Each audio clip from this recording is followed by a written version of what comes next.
Mes chers collègues,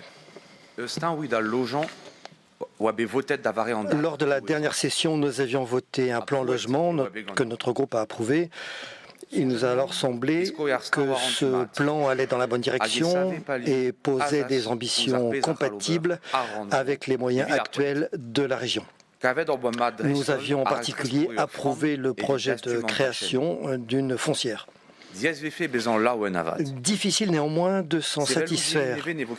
La crise du logement ne sera pas résolue par la seule production de logements neufs.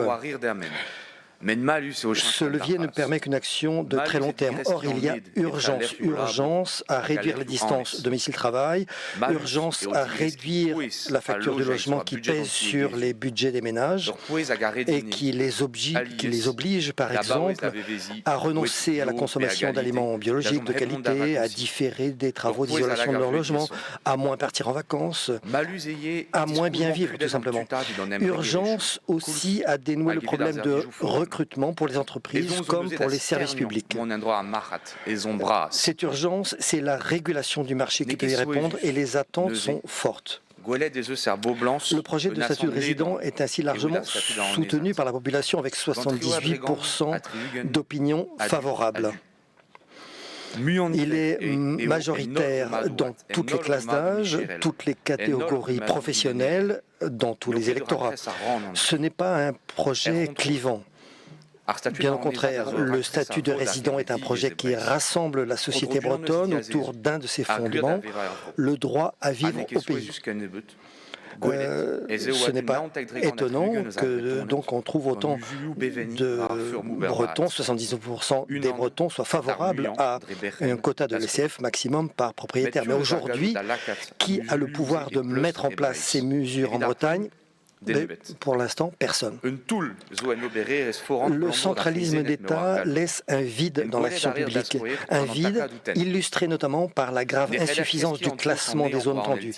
Ni Brest, ni Lannion, ni Douarnenez, ni Lorient ne peuvent, par exemple, appliquer la majoration de la taxe d'habitation sur les résidences secondaires.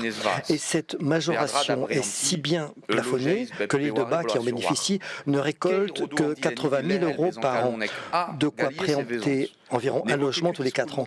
Toute la bonne volonté du monde, les maires en ont souvent à revendre, ne suffira pas à réduire la crise du logement avec des outils aussi inadaptés. On comprend mieux pourquoi l'extrême droite s'oppose à l'autonomie. L'inaction d'État lui va très bien, puisque ce courant politique s'oppose aussi bien à la limitation des résidences secondaires qu'à la réduction de l'avantage fiscal des locations de courte durée. L'extrême droite, c'est le parti de la rente contre le parti du travail. C'est le centralisme autoritaire allié aux spéculateurs à l'Assemblée nationale comme au Conseil régional. Mais le peuple breton n'est pas dupe.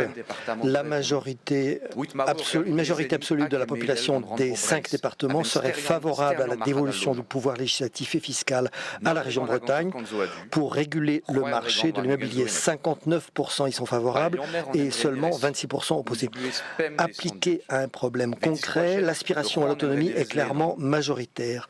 Nous appelons donc le Conseil de Bretagne à construire avec les Bretons et les Bretons une mobilisation à même d'aboutir à un nouveau cadre pour le marché immobilier en Bretagne et à une dévolution aux collectivités locales des outils de régulation nécessaires. Je vous remercie. Merci à vous.